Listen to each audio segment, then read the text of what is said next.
I started to record the show. I'm doing a YouTube video and my show. Um, a YouTube video of my show, whatever. Um, I recorded 40 minutes of a show. I talked. Everything was great, um, at least to me. And then all of a sudden, I go to listen back to it, and it's got that fucking clipping again. And I swear I fixed everything. But I know it's user error, I'm sure. So now I've turned everything down as much as possible as I could. And now we're going to see if I have clipping. I'm going to make it a shorter show than 40 minutes. I'm going to make it maybe 20 minutes. All I know is I'm going to talk about Pokemon Go, and I'm going to talk about this news story that I have, and I'm going to talk about Tracy and I's upcoming show next week. So, first of all, what happened last week was the clipping incident. Sean and I did a show. Everything was great. We thought it was funny. Had some informative things. We talked about working at the car dealership. Talked about my wife and I buying this Honda Civic that I love. It's brand new, 2016. She did her homework, and she went there and she had every fucking thing knocked down. She told them that's a bullshit charge, this, that, and that. We got the car, for pretty good deal. So we didn't put up with their bullshit, and we got the money we were looking for the Mustang. We were gonna get 7,000 for the Mustang, but we went down to 65. They were looking to get us 4, and we said no, we won't take 4, and we started to leave. They said, okay, wait, how much are you looking for? My wife said at the least 55. The guy goes, okay, what if I can give you 55 then for the car? And she goes, no, that's the least. I want 65. He goes, okay, I'll give you 65 for the car. Now, before he had to check on it, now all of a sudden he can give it to us. So we're like, wow, okay, whatever. So her and I were amazed at that. Got the car, all that worked out wonderful. Now, then I didn't do a show last week. I was on vacation after I messed up the Sean show. I was going to do one on my own, and but I was lazy, and I was laying on the couch and watching Orange is the New Black, and I didn't feel like it. And then Sean and I went for a lunch last week on Wednesday, and then when I came back, I just wrote that thing. Um, and and he paid for lunch. Thank you, Sean, by the way. And then, although he doesn't listen to the show, so he probably won't hear that. But then Chip and I were going to do the show on Monday, and then of course my fucking internet went out. Cox cable. I don't know. I've never had any other cable, but we've had problems with Cox cable a lot. And it's more the internet. And it's more because you got to unplug. I don't know if any others are like this. You got to unplug your modem, wait like 30 seconds, plug it back in, then maybe it works. The other day was the weirdest because we couldn't get on our computers. She was trying to do her homework, her schoolwork, and it wasn't working. So then I tried on my computer. My computer wasn't getting on the internet. But yet we could turn on the Roku and we could watch fucking Netflix and Hulu with no problem.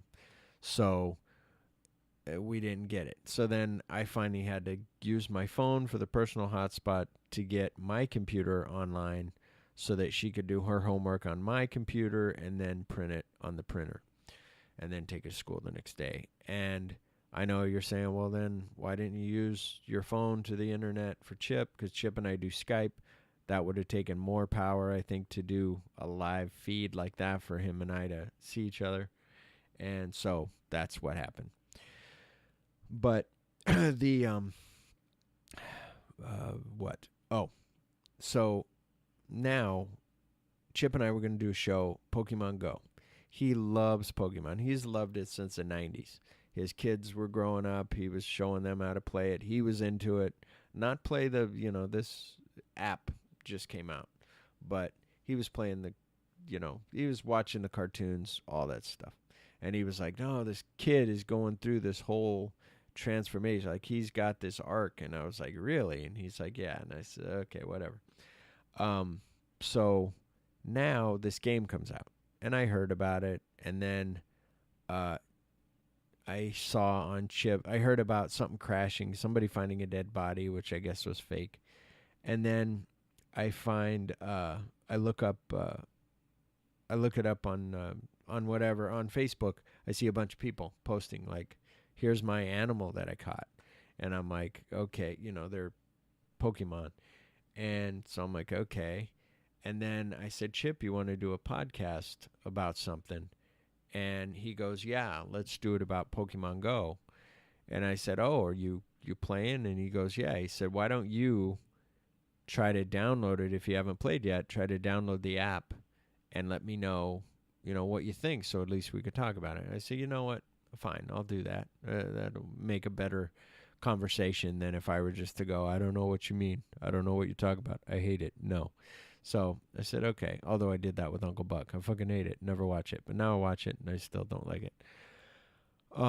So I get Pokemon Go, and so I download it one night. I'm at work. I'm having lunch. I do security, so I'm in the car having my lunch. When I'm done with lunch, I said, I'm gonna use this app, see if I find a Pokemon by me. And there was one in the parking lot, so I walked over to it and I tried to catch it. And I'm fucking throwing the thing.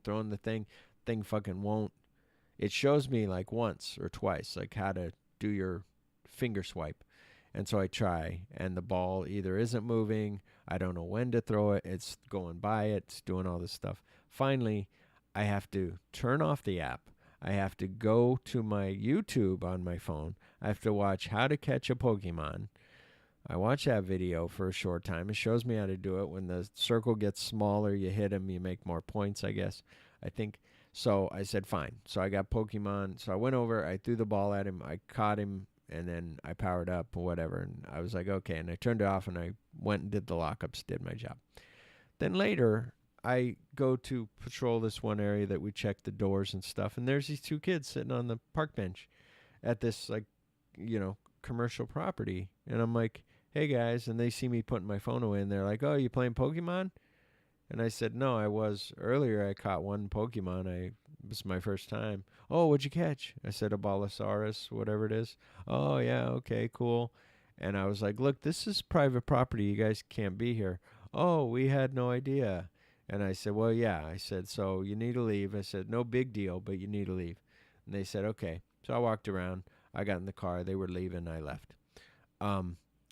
Then with that, people being kind of oblivious. I mean, granted, this commercial property, I understand. Maybe he just thought, oh, it's closed. Nobody's here. We can hang out. And they weren't hurting anybody, so that was cool.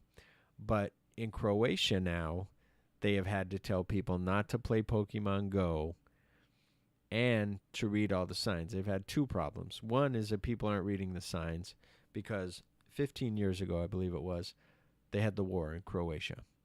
And they put landmines all over that place, out in the fields.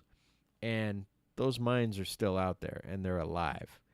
And people are, I don't know if anybody's died yet, but people are walking out there playing their Pokemon Go, and they could wander right past the sign because they won't see it because they're fucking buried into their phone. And they'll walk right out there, step on a landmine, and die from Pokemon Go. So it's Pokemon die. So it's crazy. So they had to tell people on BBC Radio, it was like, please, anybody playing Pokemon Go in Croatia, watch for the signs, follow the paths, do not go off the path, do not be into your phone playing Pokemon Go, all this stuff. I was like, wow. So, I mean, there's that. There's a thing, you heard the thing, you can't play at Arlington Cemetery. I guess people were walking around the cemetery and they're fucking playing Pokemon Go and not being respectful of the dead. People at the Holocaust Museum who were fucking playing Pokemon Go, they had to say no playing in the Holocaust Museum, no playing in certain areas. There was somewhere else that just came out, said that you couldn't play there either. But it's just crazy of how big this thing has gotten so quickly. And I know it's just a bubble and it'll pop. It's just like Angry Birds. Everybody was into Angry Birds, and it went away. Then the movie came out, and everybody still went and saw the movie. Like, I didn't get it. I thought the movie came out like 2 or 3 years way too late. It should have came out right as it was hitting, and then you would have got a bunch of people.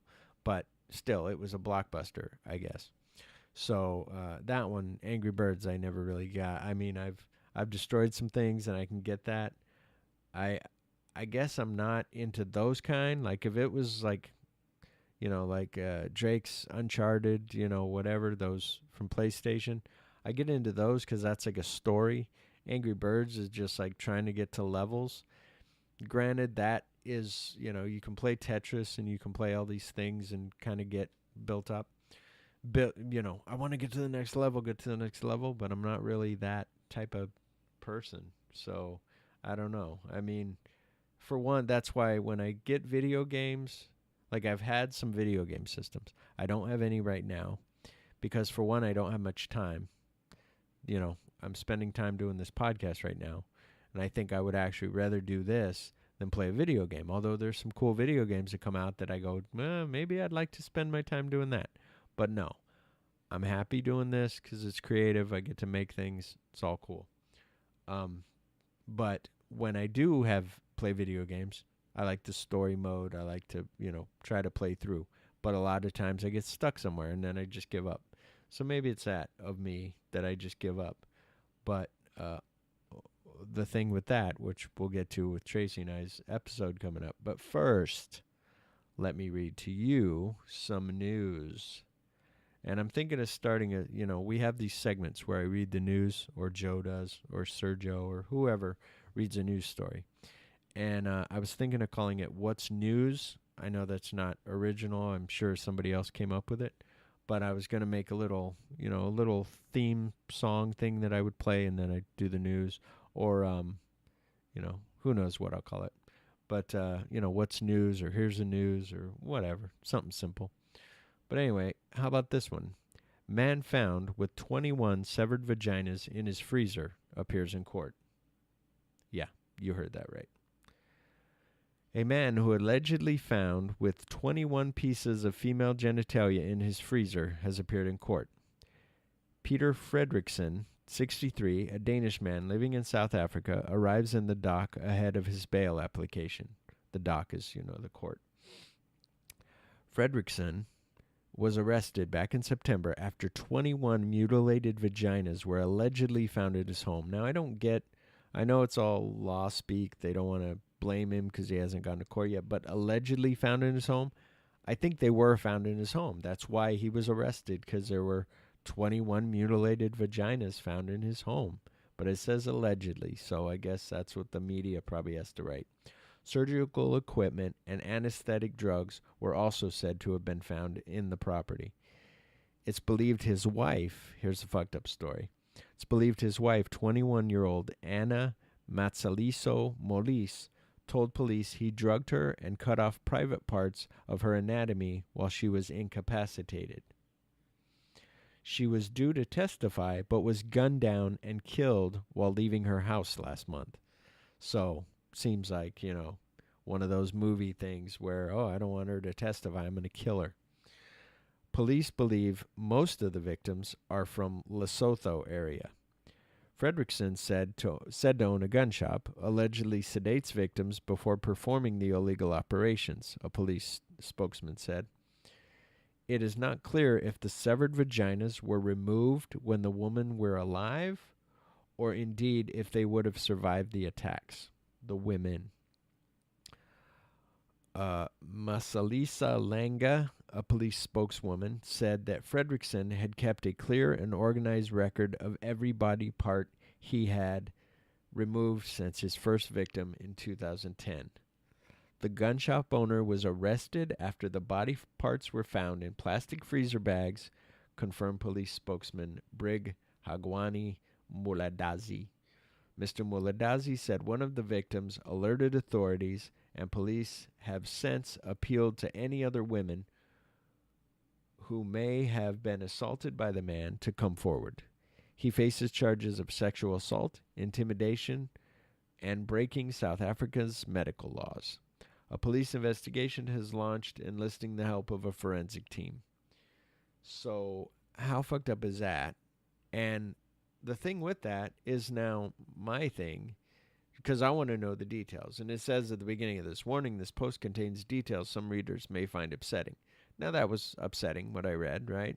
But what I want to know is how much of the vagina did he cut off? Women have this, mound in the lips. And did he cut off, like an ice cream scoop? Does he scoop out the vagina? Although I know it doesn't work like an ice cream scoop. But, did he cut out that whole area of the vagina? Or does he cut off the lips? Or does he cut off the clit? Or, how much of the vagina? That's what I want to know. I don't really like. I'm not going to lose sleep over it. I'm just saying. I'm wondering what his thought process was. I know his thought process was just abusing and mutilating these women because of something fucked up that happened in his childhood. I get that, but I was just wondering the details. But anyway, I'm sure Tracy will get a kick out of that because Tracy and I and my wife love murder shows. Um, so now, speaking of Tracy, her and I are going to be doing a show next week. She'll be my co-host. We have talked about it, and I've talked about it on the show that I want to do a special podcast with her separate from It's Kind of Funny podcast, and we'd call it something else. We haven't figured out what to call it. We have no idea. So, but she does, we don't know if it's going to be funny, if it's going to be like, interesting, like learning, like what, we don't know. But she said, how about we do a show on anxiety? Because she has anxiety, or she, in her 30s, she started having anxiety. And I said, that's great. Now, my thing is, I have no anxiety at all. I'm so laid back, I'm almost dead. Like, you could spit in my face and punch me repeatedly, and I just go, why are you doing that? What's wrong? And I don't get upset at anything. Like, you could pile on a bunch of shit for me to do or whatever, and I'm not going to be like, oh my God, it's so much. Like, I'm just fine. And my wife has anxiety, and other people do, and I kind of get it. But also, my thing that I've always talked about, like, one of my favorite songs is Don't Worry, Be Happy. Like, I like that because it just explains so much. My other thing is, if it doesn't kill you, it can only make you stronger.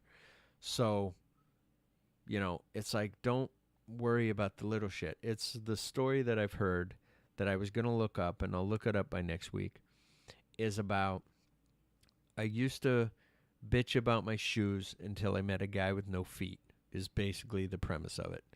So there's bigger things to worry about, meaning somebody else has it worse than you. The grass is always greener on the other side, all that stuff. Or the grass is always dead on the other according to the no feet, So then you're thankful that your grass is dead if this other guy has no grass, Anyway, you get it. So, but then I get upset about little things, not pissed off upset, but earlier today, I'm going to take out the trash, put the new trash bag in, and when I go to put the trash bag in, I put the trash bag in, but when I go to get the trash bag out of the closet, the other little shopping bags are falling out on it too, the little plastic shopping bags. So I try to push those back up, and they keep falling down. And I'm like, what the fuck? And I got to keep, So why am I yelling at these little fucking plastic bags? Like, that's my fight. I'm going to die on this bridge of fucking fighting this battle with a fucking plastic bag and getting all upset. Not that I was like, motherfucker, and my veins were sticking out and I was, my heart was palpitating. No, but I was just like, motherfucker. And I'm like, God damn it. And my wife will go, what? Like, sometimes I'll go, damn it. And she's like, what? And I'm like, I spilled my chili on my shirt, while I'm fucking eating my chili in the bed or something. And she's like, really? Like, you said something like you forgot something at work, or you forgot the car, you forgot the keys in the car, like something major, like, oh, fuck. And I'm like, well, and she's like, what? And I'm like, oh, I spilled something, I almost spilled the milk, or, whatever, something stupid. So it's funny that I'm that way and I don't have anxiety, but the little things upset me. So anyway, my point of that is, Tracy, run with that all you want, and make your notes, and we will meet next week. And so I can't wait. So until next week, I'm Phillip, and that's my show. So thank you, and go to facebook.com/It's Kind of Funny Podcast to see this video that I'm recording, and to see this news story. So, and whatever else. You want to comment on there, you want to give us topics, send it through the Facebook page. You want to look me up on Facebook, it's Phillip Duke II, 2 L's in Phillip. You want to send us an email of a topic, or an email of a critique or something, you want to yell at me, you want to call me stupid or dumb, send it to it's kind of a funny podcast at gmail.com. So until next week, I'm Phillip. Can you really deep throat balloons? Do pregnant strippers make us swoon?